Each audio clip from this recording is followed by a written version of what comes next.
yaitu kelas 4 dan kelas 5. Silakan untuk kelas 4 berada di sebelah kiri saya dan kelas 5 berada di sebelah kanan. Marilah kita mulai pembelajaran hari ini dengan salam. Assalamualaikum warahmatullahi wabarakatuh. Bagaimana kabarnya hari ini anak-anak? Alhamdulillah, semoga kalian senantiasa dalam lindungan Allah Subhanahu wa Ta'ala. Bagaimana kelas 4? Adakah yang tidak masuk hari ini? Kelas 5 adakah yang tidak masuk hari ini? Iya, semuanya masuk. Nah, anak-anak, mari kita mulai dengan bacaan doa. Silakan dipimpin oleh Ananda Zahra dari kelas 5. Perhatikan untuk kelas 4.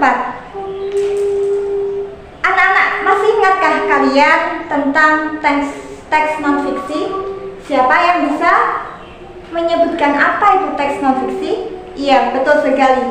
Jadi, teks non-fiksi adalah buah pikiran yang dikembangkan berdasarkan fakta, data, dan kejadian. Nah, manfaat belajar hari ini kita dapat menemukan arti kata-kata dalam teks non-fiksi, kemudian menyebutkan ide pokok masing-masing paragraf. Bagaimana caranya? Yang pertama, kalian baca teks dengan seksama, kemudian pahami isinya. Yang ketiga, temukan kalimat utama dari paragraf.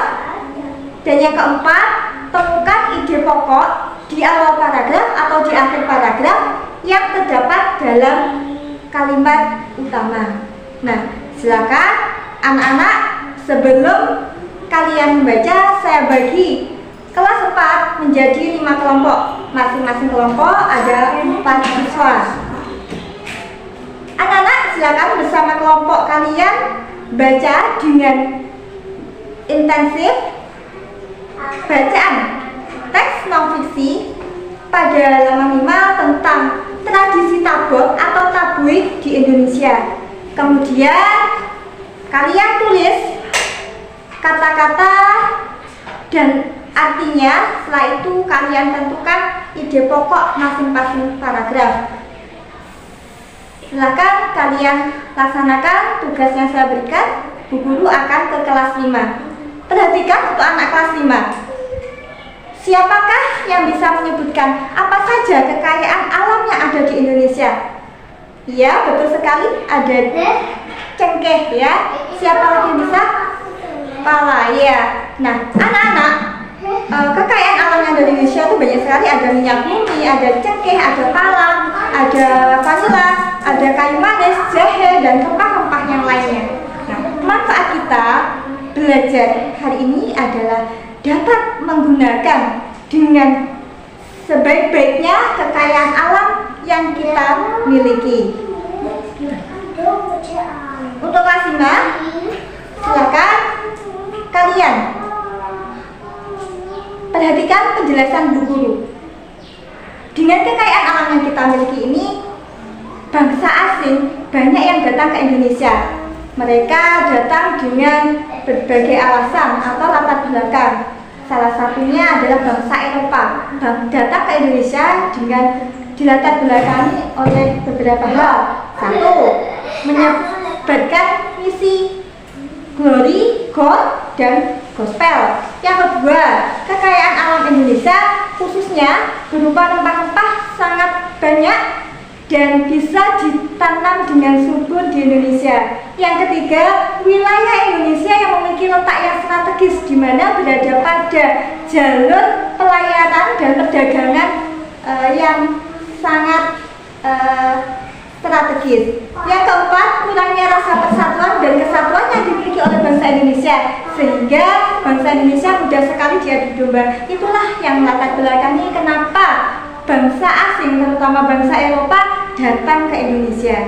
Nah, anak-anak, silakan kalian baca sebentar tentang latar belakang kedatangan bangsa Indonesia, latar belakang kedatangan bangsa Eropa ke Indonesia. Nah, setelah kalian membaca, kelas 5 sama seperti kelas 4 saya bagi menjadi 5 kelompok yang masing-masing terdiri dari 4 anak. Silakan anak-anak bersama kelompok kalian kalian kerjakan tugas yang terdapat pada buku pelajaran siswa tentang kedatangan bangsa Eropa ke Indonesia pada halaman 5. Kalian tulis dalam bentuk diagram. Nah, silahkan kalian kerjakan dengan kelompok kalian. Bu Guru akan ke kelas 4. Bagaimana kelas 4? Sudah selesai diskusinya? Oke, silahkan kalian masing-masing kelompok untuk menampilkan hasil diskusi pada hari ini. Nanti ketika kelompok satu tampil, maka kelompok yang lainnya bisa memberikan pertanyaan atau memberikan tanggapan. Oke, mari kita mulai. Yang pertama dari kelompok 1. Ya, itu tadi anak-anak untuk penampilan hasil diskusi masing-masing kelompok. Silakan untuk anak-anak kelas 4 membuat kesimpulan dari penampilan teman-temannya tadi, dari pembelajaran hari ini, ditulis dalam buku tulis kalian masing-masing, ya. Setelah itu Bu Guru akan kelas 5. Bagaimana anak kelas 5? Sudah selesai apa belum? Alhamdulillah sudah selesai. Silakan untuk masing-masing kelompok menampilkan hasil diskusinya, kemudian kelompok yang lain memberikan tanggapan. Baik, terima kasih. Itu tadi penampilan dari masing-masing kelompok. Silakan anak-anak untuk membuat kesimpulan dari materi belajar kita hari ini. Nah, anak-anak yang kelas 4, perhatikan pembelajaran kita hari ini dapat disimpulkan bahwa pada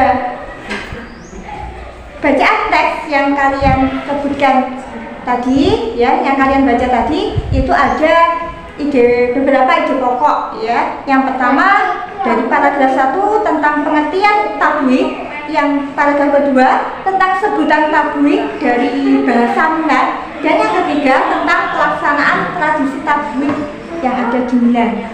Untuk kelas 5 dapat disimpulkan tadi bahwa penyebar bangsa Eropa datang ke Indonesia dengan dilatar belakangi oleh beberapa hal yang diantaranya ada misi 3G, ada kekayaan alam Indonesia, wilayah Indonesia strategis, dan kurangnya persatuan dan kesatuan Indonesia. Masing-masing hasil pekerjaan kalian nanti di akhir kalian kumpulkan ke Bu Guru, nanti akan saya berikan penilaian. Untuk selanjutnya kita pada pertemuan yang akan datang untuk kelas 4 kita akan belajar tentang menemukan informasi yang terdapat pada teks non-fiksi, dan yang kelas 5 kita akan belajar tentang bagaimana perlawanan bangsa Indonesia terhadap penjajahan. Nah, itu pembelajaran hari ini. Semoga memberikan manfaat kepada kita semua. Marilah anak-anak kita tutup pembelajaran hari ini dengan membaca doa yang dipimpin oleh Ananda dari kelas 4, yaitu Mas Ciko. Silakan. Alhamdulillah pembelajaran saya akhiri. Wassalamualaikum warahmatullahi wabarakatuh. Terima kasih.